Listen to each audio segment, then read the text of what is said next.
ప్రభువైన యేసుక్రీస్తు వారి నామమున ఈ వీడియో చూస్తున్నటువంటి వారందరికీ కూడా వందనములు తెలియజేస్తూ ఉన్నాం. బైబిల్ గ్రంథంలో ఒక వ్యక్తి ఉన్నాడు. ఆ వ్యక్తి యోబు. ఈ సమయంలో యోబుని గురించి ప్రభు నాకు ఇచ్చినటువంటి ఆలోచన చొప్పున అతడు ఏ కాలంలో జీవించాడో మనము జ్ఞాపకం చేసుకుందాం. ఇందుకే యోబు యొక్క వయస్సును మనం చూద్దాం. యోబు గ్రంథము 42వ అధ్యాయం 16వ వచనంలో చూస్తే, యోబు గ్రంథము 42వ అధ్యాయం 16వ వచనం, అటు తర్వాత యోబు 140 సంవత్సరములు బ్రతికి. యోబు ఇక్కడ బ్రతికిన సంవత్సరాలు మనకు జ్ఞాపకం చేయబడుతూ వచ్చినవి 140 సంవత్సరాలు. ఈ 140 సంవత్సరాలు అటు తర్వాత అంటే యోబు శ్రమల నుండి విడిపింపబడిన తర్వాత అని మనం జ్ఞాపకం చేసుకోవాలి. యోబు శ్రమల నుండి విడిపింపబడిన తర్వాత 140 సంవత్సరాలు బ్రతికాడు. మరి శ్రమల వరకు యోబు జీవితం కూడా మనం చూస్తే మనకు యోబు యొక్క మొత్తం జీవితం వస్తుంది. ఇందుకే యోబు శ్రమల ముందు కలిగి ఉన్న ఆశీర్వాదాన్ని, శ్రమల తర్వాత కలిగి ఉండే ఆశీర్వాదాన్ని మనం చూద్దాం. ముందుగా శ్రమలకు ముందు ఉన్నటువంటి ఆశీర్వాదాన్ని మనం చూద్దాం. యోబు గ్రంథము 1వ అధ్యాయము 3వ వచనం. యోబు గ్రంథము 1వ అధ్యాయం 3వ వచనం, అతనికి 7,000 గొర్రెలను, 3,000 ఒంటెలను, 500 జతల ఎడ్లను, 500 ఆడు గాడిదలను కలిగి. ఇక్కడ యోబు కలిగి ఉండే ఆస్తి మనము చదువుతూ వచ్చాం. తర్వాత యోబు శ్రమల నుండి విడిపింపబడిన తర్వాత ఆశీర్వాదాన్ని మనం చూద్దాం.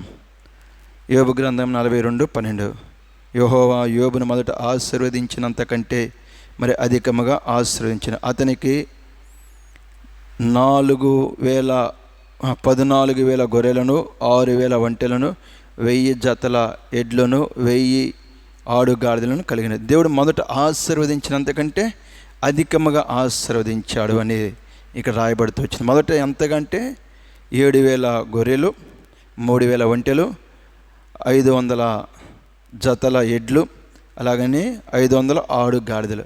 దానికి రెట్టింపును దేవుడు ఇక్కడ యోబుకు దయచేశాడు. దీన్ని బట్టి యోబు వయసు మనకు 210 సంవత్సరాలని మనం జ్ఞాపకం చేసుకోవాలి. ఎందుకంటే 12వ అధ్యాయంలో ఉన్న ఆశీర్వాదానికి సగము యోబు గ్రంథం 42:12 వచనంలో నుండి ఆశీర్వాదములో సగము యోబు గ్రంథం 1వ అధ్యాయం 3వ వచనంలో ఉన్నది.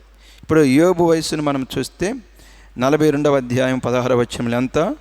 140 సంవత్సరాలు. అందులో సగం అంటే 70 సంవత్సరాలు. శ్రమల వరకు అతని జీవితము 70 సంవత్సరాలు. శ్రమల తర్వాత అతని వయస్సు 140, అంటే మొత్తము 210 సంవత్సరాలు. 210 సంవత్సరాల వయస్సు మొత్తం యోబు జీవించినటువంటి కాలం.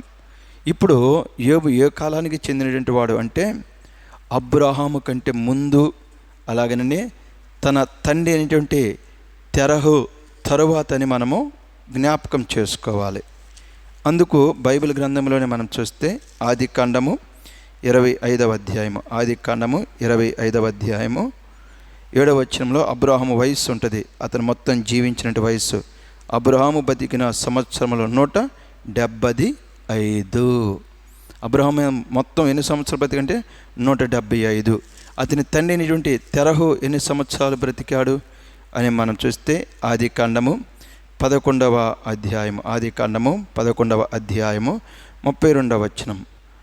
ఆది కాండము 11:32, తెరహు బ్రతికిన దినములు 205 ఏండ్లు. ఇక్కడ తెరహు బ్రతికిన దినాలు ఎన్నంటే 205 ఏండ్లు. ఇది ఎప్పుడంటే పిల్లల్ని కనిన తర్వాత. మరి పిల్లలు కనకముందు ఆయన వయసు ఎంత అంటే ఆది కాండం 11:26 వచ్చింది. తెరహు 70 ఏండ్లు బ్రతికి అబ్రహామును, నాహోరును, హారానును కనెను. అప్పుడు ఆ యొక్క 70 ఏళ్ళు, ఈ యొక్క 205 ఏళ్ళు అంటే 275 సంవత్సరాలు అబ్రహాము తండ్రి తెరహు జీవించినటువంటి కాలము, లేకపోతే సంవత్సరాలు. ఇక్కడ మనం చూస్తే యోబు 210 సంవత్సరాలు బ్రతికాడు. అబ్రహాము 175 సంవత్సరాలు. అంటే యోబు అబ్రహాము తండ్రి తెరహు తర్వాత, అలాగనే అబ్రహాముకు ముందు జీవించినటువంటి వాడు అని ఇక్కడ మనకు జ్ఞాపకము చేయబడుతున్నది. మన పితరులు జీవించినటువంటి వయస్సును బట్టి.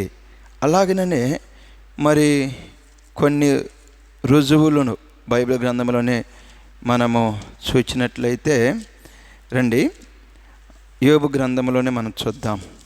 యోబు గ్రంథంలోనే మరి 2 రుజువులు మనం చూస్తే, అంటే అబ్రహాము ముందటి వాడే అని మరి 2 రుజువులు మనం జ్ఞాపకం చేసుకున్నాం. అందులో ఒకటి ఏంటంటే యోబు గ్రంథము 1వ అధ్యాయము 5వ వచనములో, వారి వారి విందు దినములు పూర్తి కాగా యోబు తన కుమారులు పాపము చేసి తమ హృదయములలో దేవుని దూషించిరేమో అని వారిని పిలువనంపించి వారిని పవిత్రపరిచి అరుణోదయమున లేచి వారిలో ఒక్కొక్కని నిమిత్తమై దహన బలిని నర్పించుచు వచ్చాను. యోబు నిత్యము అలాగున చేయుచున్నాను. ఇక్కడ రెండవది, యోబు అబ్రహాము కంటే ముందుటి వాడని తెలియపరిచే రుజువు ఏమిటంటే, తన కుమారుల యొక్క పాప పరిహార్థం నిమిత్తము స్వయాన యోబే బలిని అర్పించేటి వాడుగా ఉన్నాడు. ఇశ్రాయేలు పాపం నిమిత్తము లేవీలు ఏర్పాటు చేయబడుతూ వచ్చారు, కానీ ఇక్కడ లేవీలు ఎవరు లేరు, యోబే ఉన్నాడు. అలాగనే అబ్రహామును కూడా మనం జ్ఞాపం చేసుకుంటే కొన్ని పర్యాయాలు ఆయనే బలులను అర్పించాడు. లేవీలు అబ్రహాము ద్వారా వచ్చినటువంటి ఇస్సాకు వలన వచ్చినటువంటి, అబ్రహాం ద్వారా ఇస్సాకు, ఇస్సాకు వలన యాకోబు ద్వారా వచ్చినటువంటి లేవీల్లో నుండి యొక్క బలులు అర్పించేటి వారు వచ్చారు. ఇది రెండవ రుజువు, అబ్రహాము కంటే ముందటి వాడని యోబు మనకు తెలియపరిచేటువంటి రుజువు. అబ్రహాము బలులు అర్పించాడు, లేవీలు ఎవరు లేరు. అలాగనే యోబు కూడా బలులు అర్పించాడు, ఎందుకంటే లేవీలు ఎవరు లేరు. ఇలాగున 2 బలులు అర్పించారు కదని అబ్రహాముతో సమాన వయస్సునిగా లేకపోతే అతని కాలానికి సంబంధించిన వాడికి మనం చేయలేము. అబ్రహాము కంటే ముందుటివాడే, ఎందుకంటే అబ్రహాము 170 సంవత్సరాలు బ్రతికాడు, యోబేమో 210 సంవత్సరాలు బ్రతికాడు. ఇది రెండవది, అబ్రహాము కంటే ముందుటివాడు యోబు అని.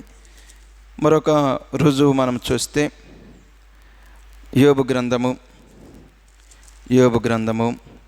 5వ అధ్యాయము, యోబు గ్రంథము 5వ అధ్యాయము 17వ వచనం, దేవుడు గద్దించు మనుష్యుడు ధన్యుడు, కాబట్టి సర్వశక్తుడగు దేవుని శిక్షను తృణీకరింపకము. ఇక్కడ మనం చూస్తే ఒక మాట, సర్వశక్తుడగు దేవుని, హెబ్రీ భాషలో జ్ఞాపకం చేసుకుంటే ఎల్ షద్దాయ్ అని ఉంటుంది. ఈ సర్వశక్తుడు అనేటువంటి మాట యోబు గ్రంథంలో మనం చూస్తూ ఉన్నాం. ఈ బైబిల్ గ్రంథంలో రాయబడుతూ వచ్చిన చరిత్ర ప్రకారముగా వరుస క్రమం మనం చూస్తే ఆది కాండము 17వ అధ్యాయం 1వ వచనములో స్వయాన దేవుడే అబ్రహాముతో అంటాడు, అబ్రహామా నేను సర్వశక్తి గల దేవుడను. మూడవ రుజువు, అబ్రహాము కంటే యోబు ముందటివాడు అనేదానికి ఇక్కడ యోబు గ్రంథము 5వ అధ్యాయములో దేవునిని వారు సర్వశక్తి మంతుడు అని ఎల్ షద్దాయ్ అని వారు పలికేటువంటి వారుగా ఉంటున్నారు. ఇక్కడ పలికింది తేమానీయుడైన ఎలీఫజే, కానీ అతనితో యోబు కూడా ఉన్నాడు.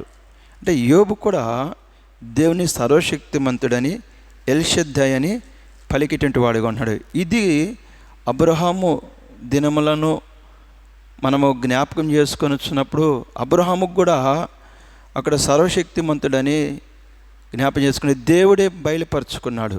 కానీ ఇక్కడ వీళ్ళు పలుకుతున్నారు, అంటే దేవుడు మాట్లాడిన తర్వాత అబ్రహాం మాట్లాడుతూ వచ్చాడు, అలాగున వీరు కూడా పలుకుతూ ఉన్నారు అని మనం అనుకుందామంటే, ప్రియమైన వారా, యోబు యొక్క వయస్సుకు అలాగనే అబ్రహాము యొక్క వయస్సుకు సరితూగటలా సమానంగా ఉండట్ల వారి యొక్క వయస్సు. దాదాపు మనము జ్ఞాపకం చేసుకున్నట్లయితే 45 సంవత్సరాలు ఎక్కువ ఉంటుంది అబ్రహాము వయసు కంటే. యోబు వయసు 35 సంవత్సరాలు ఎక్కువ ఉంటుంది, 35 సంవత్సరాలు ఎక్కువ ఉంటుంది. అబ్రహాము 170 సంవత్సరాలు, అంటే అదొక 25, 210లో 10, 30 సంవత్సరాలు ఎక్కువ ఉంటుంది. దీనిని బట్టి మనం వయస్సును ఆధారం చేసుకుని ముందుకెళ్ళినప్పుడు యోబు అబ్రహాము కంటే ముందటివాడు అని మనము జ్ఞాపకం చేసుకునే వారముగా ఉండాలి.